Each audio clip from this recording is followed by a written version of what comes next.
Welcome to another episode of Married with Video Games. I'm your host, Matthew. I'm your host, Christina. And I made my wife play Cult of the Lamb.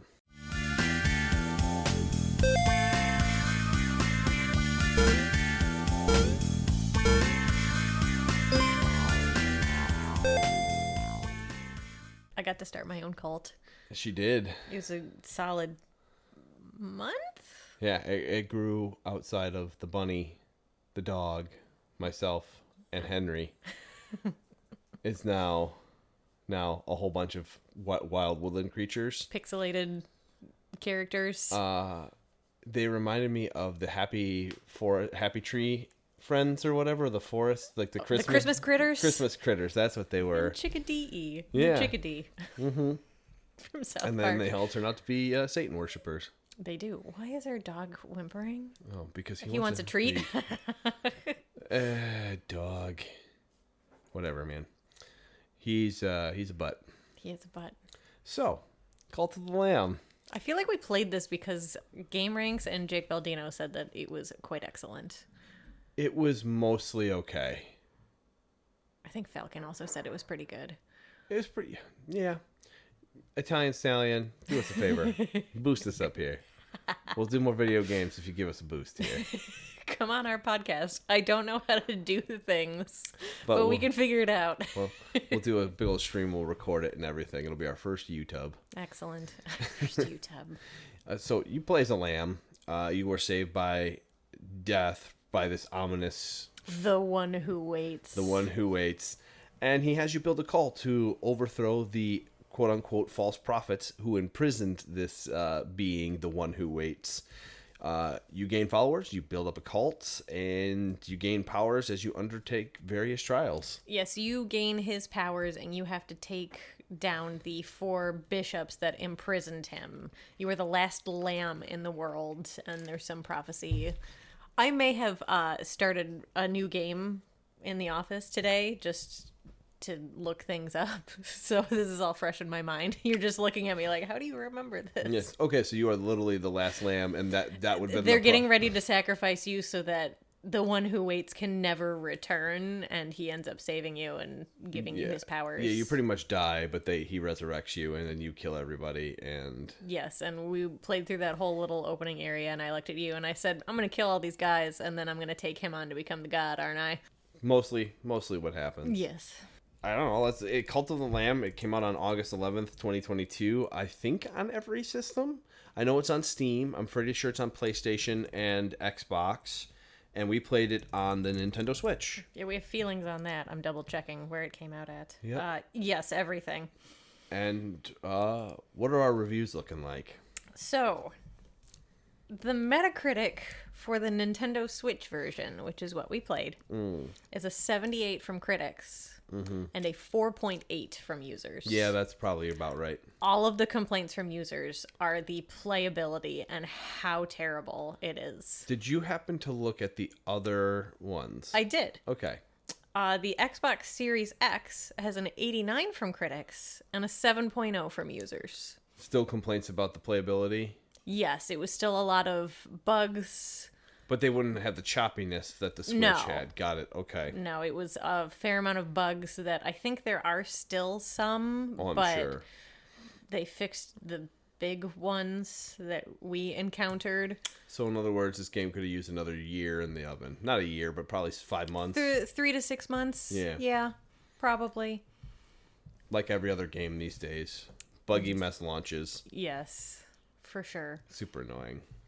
So I did something slightly different. I feel like I do this every once in a while for our reviews. Stop yawning, because then I'm going to yawn. Sorry, I couldn't help it, man. So I couldn't help it. I grabbed the review from IGN, and it is both positive and negative all in one. So I'm just going to read this long diatribe. All right.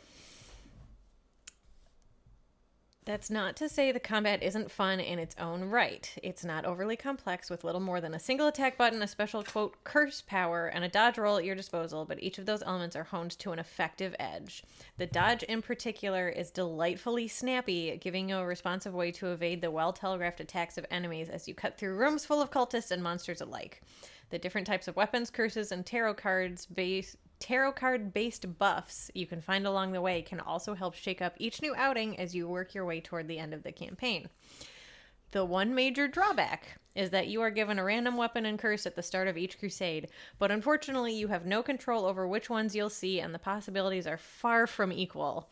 While the default sword and harder hitting axe are reliably great, the frustratingly slow hammer and the gloves, which deal most of their damage only on the final hit of the attack combo, are ill-suited against Cult of the Lamb's fairly mobile enemies. Similarly, some curses can be satisfying AoE blasts, while others drop a pile of ineffective goo. With runs being so short, that means you frequently won't even get a chance to find a workable replacement before the end, and having a go at a boss hamstrung by a poor roll at the very start definitely wore on my patience more than once. Mm-hmm. So the combat, when you have the correct weapons and curse, is really good. Yeah. It's very on point. It feels really good. But when you don't get a good weapon or curse, usually a weapon, it's very, very difficult. I feel like the hammer needed to hit harder than it did. That hammer was terrible. And the dagger needed to swing even faster than it did to be effective. The problem with the dagger was that you had to get in so close. And there was zero range. It was quick, but it was still slow. Man, you're going to hear animals all over the place. Our bunny is trying to get into the kitchen for some reason. She's very old and confused. And our dog had to go check. Yeah, so it's a full gambit. At least our son is upstairs in bed. Hopefully. Has he climbed out? No, I hope not. He has not climbed out. He's settling down. Okay. Yeah, so the weapons didn't feel, but we can kind of touch those in a minute. I'm going to go over actual gameplay. They kind of covered it in the review, but it is a part roguelike combat adventure coupled with a town builder and NPC management system. None of them seem to delve too deep into any of them. No. So it's a jack of all trades, master of none, is kind of how I feel about everything in this game. And it wasn't necessarily a bad thing. Like, the IGN review, they said that they didn't super care for the runs in the dungeons. They had a lot more fun building up their campsite and their cult, whereas I kind of went the opposite route, and like I only decorated if a cultist was telling me to decorate, and I just tried to keep doing runs and realized that I'm not super great at roguelikes. It's a different experience, that's for sure. It is. It finally clicked for me, and I can look at my stats. It finally clicked for me in like the last 2 days of playing, where I finally got down like your Elden Ring dodging and rolling. Yeah, your combat it was night and day too. I was shocked. I was watching you go through rooms. I was like, she's clearing. And there's one boss where you died like right at the last hit. Oh, there was one more hit. I was so angry. You had like a half heart or a single heart going into that boss fight, and you didn't get hit once until the very end. I was in the zone. I was like, she's a different beast now. It's partially why I wanted to try like at least one of the sections in a brand new game, just to see if like I still had it, or like if I don't know if I had enough boost ups from everything else that you build up in your cult. And that's what made me good. I don't know. It's also just partially luck of the draw. Sheer too. dumb luck, yes. Yeah, you had some pretty good builds at the end. The cult activities, you keep moral up, you keep them fed, healthy, and rested. The town builder is also something along those lines. You unlock various buildings by playing the game and leveling up your cult, which in turn gets you more buildings and more cult activities that you can do. There's a big cathedral where you gain new abilities, new little cloaks that give pluses and minuses to your runs. Like you said, the roguelike areas, you have random weapons and spells to start each run, and you can unlock higher tiers of them throughout the game. There's also tarot cards that add bonus effects to each run. So every run is unique. You can be really hamstrung if your tarot cards, because you chose the option to just get all four up in the beginning, and if you got bad ones, that would really affect your run too. Yeah. Outside of any of that, the music was excellent in this game. It's fantastic. It was really enjoyable. Even if I wasn't really paying attention, I kind of knew where she was, what she was doing, and I actually really liked the songs going through the different ones. I think it was zone 3 or 4. 3 or 4 that you liked the best. Yeah, it gets caught in my head, and every once in a while I'll be humming it. And I go, oh, Yeah, you know the music's good when it's catchy enough as like a humming tune in there. Yeah, we usually say that we like the music in the games we play, which is fair. Yeah. So the cathedral, I'm trying to remember here. You had sermons. So our lights just clicked on. So in your church, you had sermon. You can give a sermon every single day to get devotion from your followers, And you up their faith, right? and you up their faith. There was rituals which you unlocked. There was Rituals would also get devotion and up your faith, Up or your you can faith. get money sometimes too from that. yes, but then you lose Faith. devotion or faith. Yes. Yeah. Okay. And then there was crud. What was it called? I'm gonna have to look it up. Doctrines. Doctrines. Yes, thank you. And you unlocked doctrines. By getting devotion from your guys. Yeah, right? once you leveled up, Oh, you got tablet things from you them. got pieces of commandment stones, and then you could do a doctrine, and you had 6 different choices of whatever category you could choose from, and then it gave you an A or B option. And 4 levels in each of those. I think 4, yes. Yeah, so there's a Yes. level 1, a level 2, level 3, level 4, and you can only choose A or B Yes. on each of those levels. It doesn't matter. You don't have to only pick A or only pick B all the way through. But once you pick one, you can't pick the other. It Yeah. will never go back to that option. Yeah, you can't unlock everything. You can only unlock what you have. Yeah, so you could give daily sermons, and then towards the end, if you gave good enough sermons, they would also donate money to you, which was very nice. And then you also got to upgrade your cult overall, which was the divine inspiration, where you would unlock, there's various levels of your cult. So there's basically a skill tree for both of these. Mm-hmm. So the one in the church has start with higher weapons. You get 3 additional curses on each of your Higher runs. hearts. You get an extra heart. The ones for your cult are you can build a farm. You can build a farm number 2 where your followers can harvest things for you. You can get an outhouse. You can get a sick bay, and you can upgrade those. Oh yeah, because your followers poop a lot. A lot, because you don't find recipes because you have to feed them. You have to build like a kitchen or a bonfire basically, and then you have to make meals, and if you have the ingredients, you can make those meals, and most of the time they're very paltry meals. They're like a berry bowl, and there's a 25% chance that when they eat it, they will poop immediately. You can also make them a bowl of poop. Yep, and the poop is used for fertilizer mostly, Yes. though, and some hut building, I think. Yes, when you get to the Permahuts. perma huts, as you called them, so you can build like a grass bed for them, then you can build them like a tent, and then you can build them like a solid house. And the house doesn't collapse, but the other ones can. Yes, the tent lasts longer than the piles of grass. I don't know how a pile of grass can collapse, but video game logic. The wind blew through, and that was Shut it. up. And then you said the tarot cards were actually fun. I thought I liked the uniqueness of finding them more than when you just started with 4. I know, and I never took that fleece off. So one of the other things you can do in your church cult is if you get this particular jewel, which there were 4 pieces to get 1, you could unlock a fleece. And they were very you get this pro, but you also get this major con. And one of them was, the one that I used the most was, you get 4 tarot cards to start every run, but then you don't get another tarot card. You can't find them. You can't find them. If you somehow stumble upon the dude's room, it's just empty.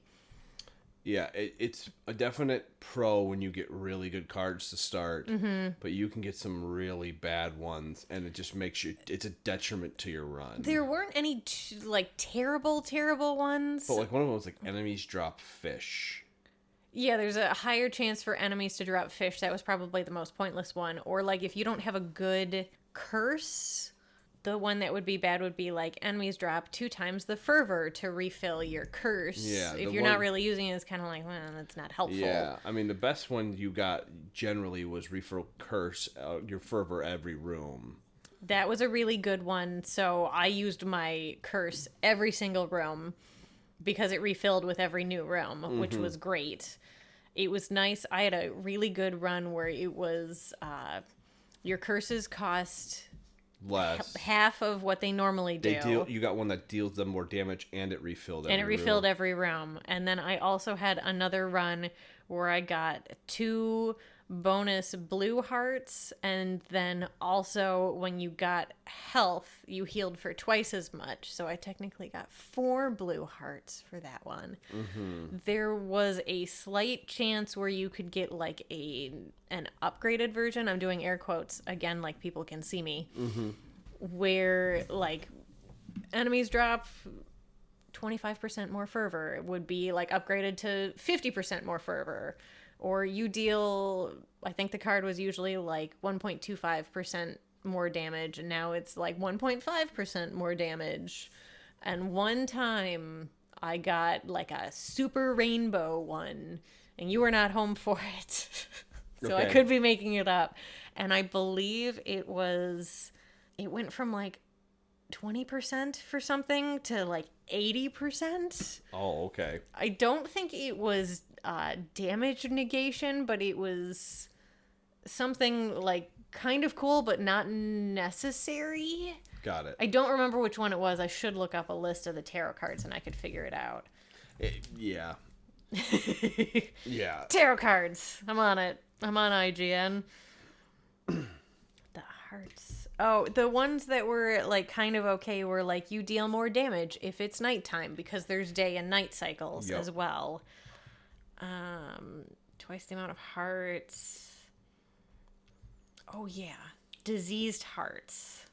Those were you got them in addition to your life, and they deal damage whenever they go to away. Everyone on screen. Yes. Yep. I was trying to see if I remember any of these. Enemies drop more fish. You could get a chance for better chests.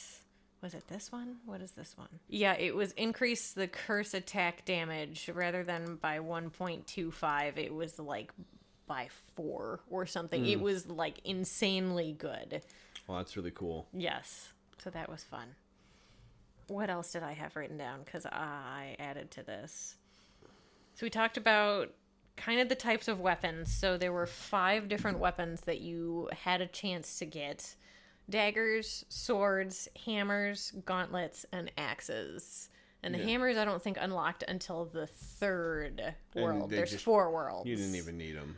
No, the hammer was so bad. Like you would hit to attack any, like you had to aim. And charge the attack. Yeah, so it would take like 2 seconds before it would actually fall, and by the time you're in that 3rd world, things are dive bombing you, like the TIE fighters in Returnal. You don't have the time to do that. No. So watching me struggle through this roguelite, what were your favorite and least favorite weapons? I mean, the hammer was terrible. I actually liked the claw a lot more. I hated the dagger, too. The dagger wasn't good. I liked it at first, and then it was not good. Sword or claw, I was like, okay, her run's going to be okay. And then the axe, you were okay with. You got better with the axe as you played.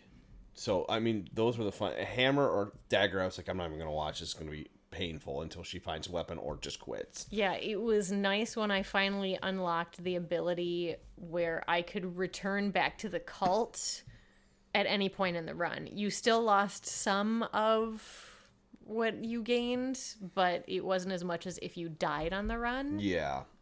I don't think we mentioned it, but your followers can age and die, so that's part of the process. So you can extend their life with some things, and you can give them various presents, these necklaces that give them various effects. Like some of them will make it so they don't have to sleep, this and that. Harvest resources faster, or they'll move faster. One of them was they'll live twice as long as normal. Yeah, but your cult itself will they age and die out, and then you can bury them, and you can have burial rituals. That's one of the rituals. Or you can harvest them for parts if you want to. Yeah, you lose some devotion for that one. But there's a lot of ways you can utilize. Everything kind of had a purpose, even if the purpose wasn't super important. Yeah, and I agreed reading IGN's review, once you got more than like 8 followers, it was hard to like figure out who was where or to really keep track of them. Yeah, they needed name cards above their heads, I think, or below them or something like that. Not that the Nintendo Switch can handle that. Oh my gosh. Because the Nintendo Switch was a choppy It was really bad. experience. Some of the sessions she played, I was worried the game was going to freeze, that it was going to crash, or come up with some game-breaking bug. There was noticeable lag on the Switch itself. You heard the fan going like crazy. When Yeah, you our turned that fans game started on. super clicking half a dozen different times, just firing the game up. And this game, you had frame rate issues because of the Constantly. lag, and you need every frame you Yes. can get against these bosses because you need to time your rolls. You have to Yes. do stuff. If Returnal was doing this, it would be unplayable. Oh my gosh, it would be so bad. I felt like this game was barely playable. On the Switch, yes. We should have bought it on the PS5 rather than the Switch. Yeah, I mean, we always look for more games for the Switch itself. Yeah, there were 2 times that I can recall where it just completely froze mid-game and I had to just back out completely and lose my progress. There was another time where I needed to perform a feast ritual and it would freeze in the midst of the ritual. And then we had to back out and start over. We had to back out.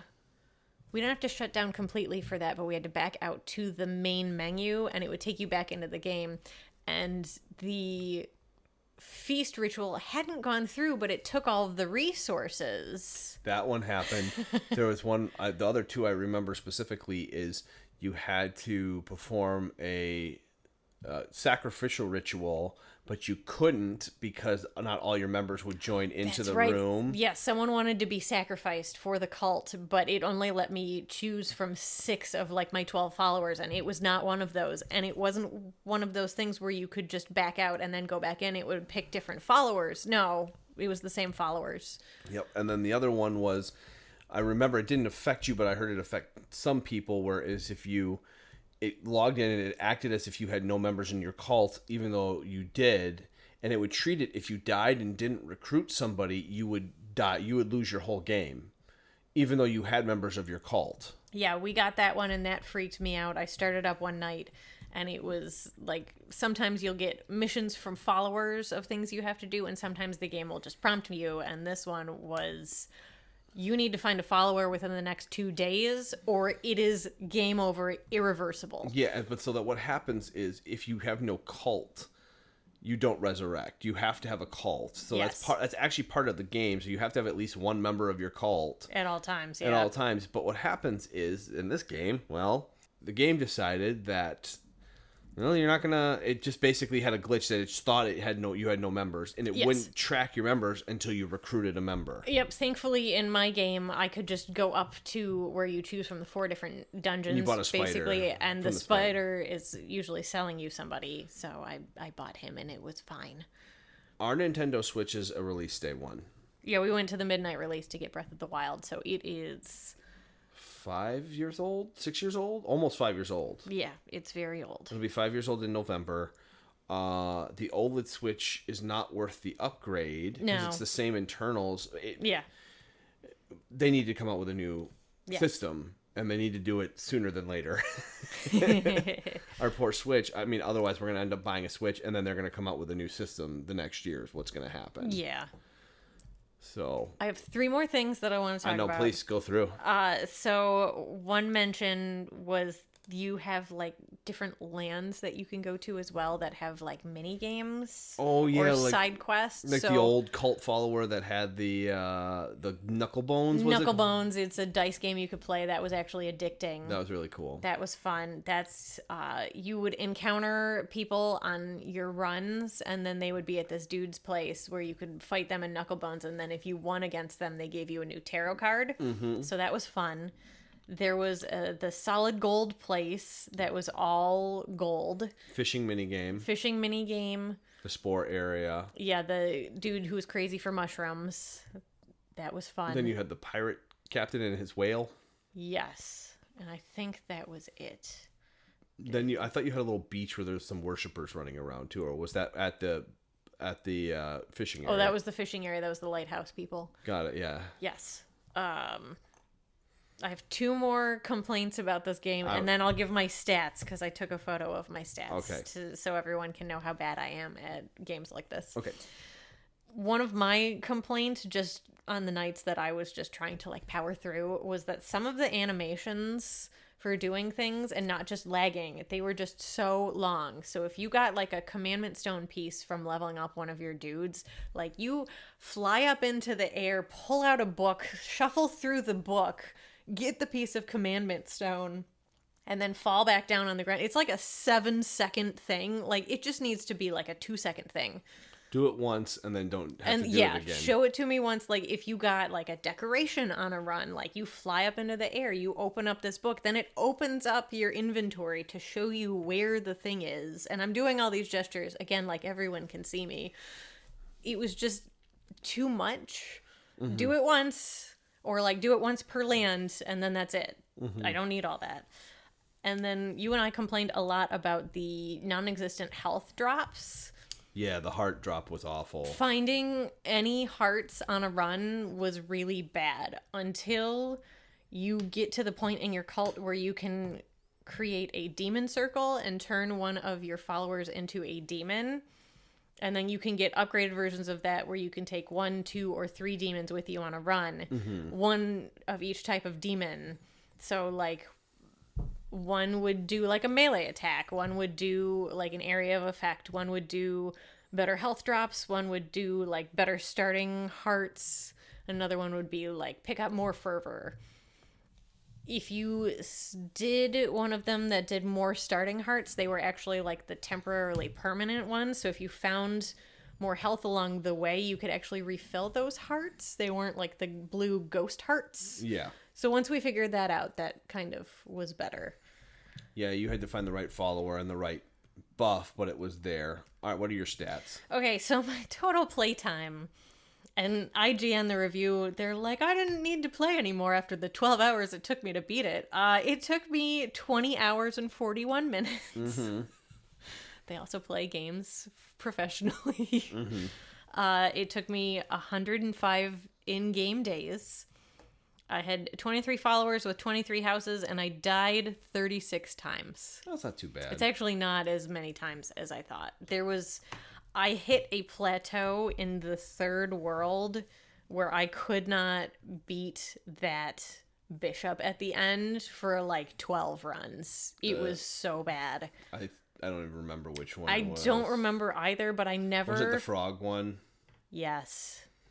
Yeah. He was the second one. I don't know. I don't remember, but anytime I made it to him, I had like 1.5 hearts. Yeah, you just didn't have the health. No. And you had to get you finally upped your damage. You got better weapons and stuff, and that's how you beat them eventually. Well, okay, question, and I'm gonna make you do it twice. Yep, I already knew this was coming. What's your rating of the game as it is on the Switch, and what would you rate the game had it not been? You can just do for our sheet. You can just do the actual rating, but what would you rate the game first? If there was, let's say the bugs were still there, but the lag was not. If the lag was not there and it ran relatively well, I would give this game an 8. Okay. What do you give it with everything? This is the Switch version, everybody, mind you. Probably a 6.5. Okay.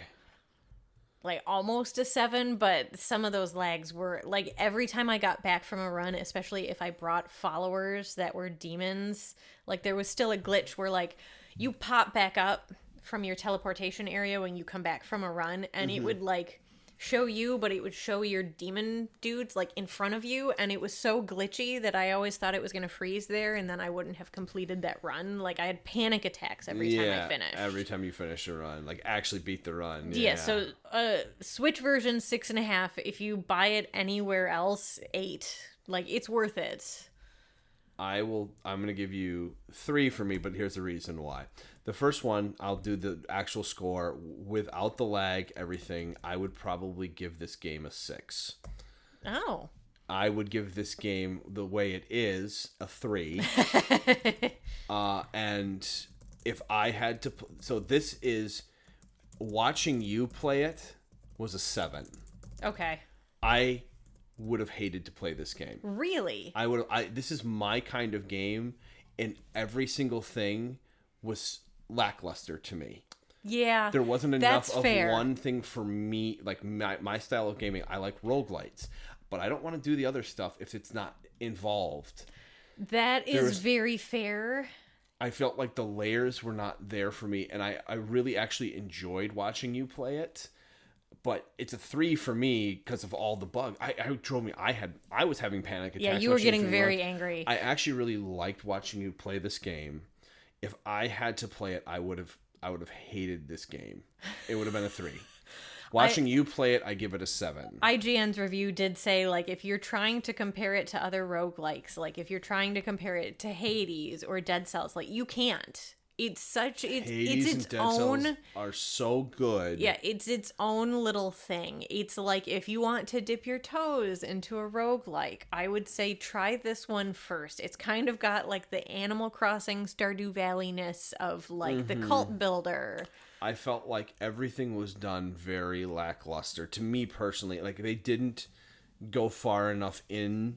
This is literally like, we're going to dip your toes into Animal Crossing, like you said, but we're also going to dip your toes into Stardew Valley, where you're working on your farm and you're adding stuff to it. It was almost like a light version of Moonlighter. Yeah, it was a very light version of all of them. Everything we've mentioned. Moonlighter to me was so much better.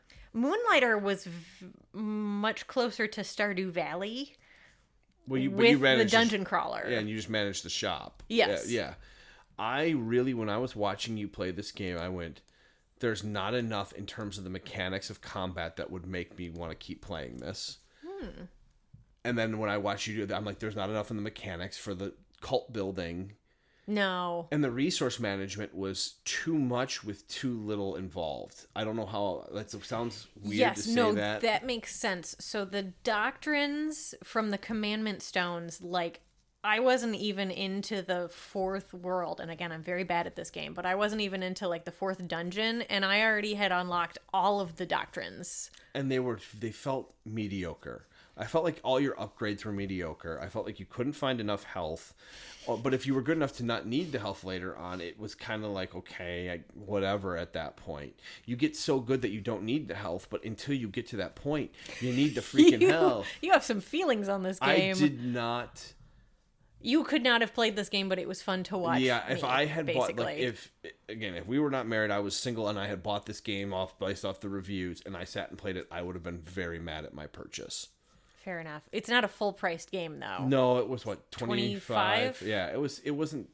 I wasn't hurt purchasing the game. I got $25 worth of fun out of it. I don't know that I need to, like, go back and replay it and replay it and replay it. No, I might it's not tonight Stardew after Valley. this. Tonight after this, I might do another run and try to defeat that first area, but I don't need to. I don't want our system to explode. That too. Either. I feel bad for our Switch. All in all, the experience on the Nintendo Switch really hampered it too. Yes.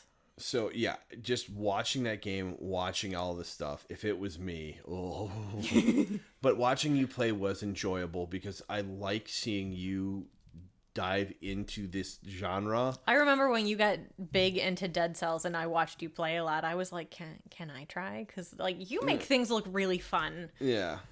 And I was very bad at Dead Cells. I was so bad. I feel like you could probably try Dead Cells again, and you would be you'd get more accustomed to what you're doing every time. Yes. And you don't have to worry about the world, like keeping up with a cult or anything afterward, or people dying while you're in the middle of the run. You can just run through. Oh, I died. Okay, I'm going to do it again. And you just get better and better as you play. That was one other complaint I have. So... Yeah. Your followers give you, like, little side missions, and for the most part, some of them are, like, the weird ones that are like, I've always wanted to eat a bowl of poop, and you just cook them a bowl of poop, and then it's real stupid. Gross, but yeah. Sometimes he's like, oh, I lost my sister in this particular area, can you go find her? You have to do a run. The ones that I absolutely hated were the ones that were like, I want flowers from Anura, can you please go get them for me? And you have to find 10 flowers, and you have to do at least 2 runs within 2 days in that particular area, and you might get 10 flowers. And if you don't get the 10 flowers, you lose, like, all of the faith. And the problem is we didn't know until the very end of the game that you can just plant the flower seeds and Yes. grow them in your town afterward. Yes, and then give them the flowers But that way. they don't tell you that. Nope. So you're running through the thing and So the last 2 times that I got like I want mushrooms from this area, I think that mushrooms were in Anora, whatever.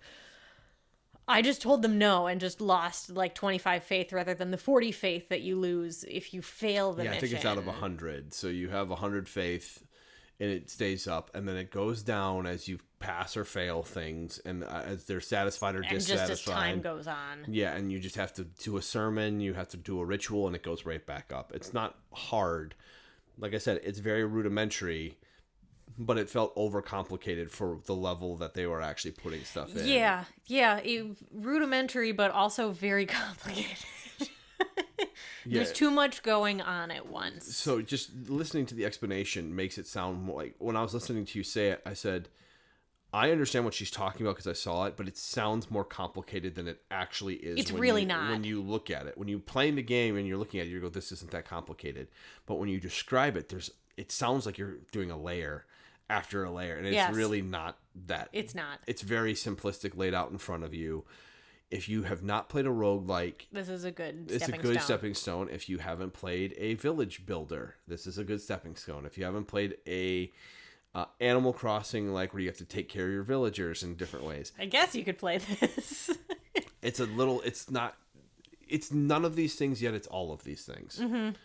Yeah, that's how I feel about it. I was more at the very end. I went, I don't really think I liked that game. I liked watching you play it again, but I wouldn't have myself. Okay. You did not give that aura off at all while I was playing, aside from the frustrations with playing it on the Switch. Like, I did not realize that you didn't super enjoy this game. I really enjoyed you playing it. I know. You keep saying that. I keep saying it. I keep repeating it because I don't want people to think like, but it's really, I was watching it, I went, that's it. Like, every run I went, oh, that's it. The enemies weren't even that different each area. No, they really weren't. The farther you got into it, the more aerial they were. Like, the more things were shot at you, and I was bad at dodging those until, again, the last 2 days that I played. Not even that, but, like, it's just, some of them just felt like they did it just to make it harder, but at the same time, not in a creative way. It didn't feel like it was a creative difficulty curve. It just felt like it was a difficulty spike for difficulty spike's sake. Yeah. The shot attacks were super annoying. Yes. And I don't know. I played Returnal, and I didn't find that annoying. I felt that exhilarating. So Returnal is just its own beast. Yeah, it's a whole thing. Well, anything else? I don't think so. I feel as though this is how our Horizon Forbidden West one is going to go. Oh my goodness. Ashley Birch gets a 10 out of 10. Everything else will be judged once we're done. Yeah, we're working our way through there. Yes. We're at Gaming Marriage on Twitter and gamingmarriage@gmail.com. Please send us any games you'd like us to play. Anything other than Horizon would be awesome. We're waiting for Tunic, right? And then I'm going to play that. Tunic, when it comes out on the PlayStation. We can technically buy it now on the Steam Deck, but we're trying to wait for the PlayStation release. That's this week, isn't it? It should be. No, it's the 27th. It's next week. But, yeah, I don't know what day it is. When people are listening to this, when it comes out, it will be this week. It will be this week. That is true, yeah. We are filming. This will be released next week, most likely. Yes, yeah. So you're correct. It is this week, everybody. But if you're listening to this after the 27th, it might actually be the day this comes out. Yeah, it should. That's what it says. There's no actual release date, but it did say September 22. So hopefully, it comes out. Okay. But yeah, that Tunic, and this game actually probably will have prepped you for Tunic. Okay. So hopefully, something good comes out of Cult of the Lamb. I enjoyed it. I'm not going to say it because I've already said it 1,000 times. I enjoyed you playing it there. I said it again. You liked watching me get very angry at things. It takes my anger out when you're angry at something. It diffuses my anger very quick. All right, everybody. Have a wonderful week. Thanks for sticking with us. Bye.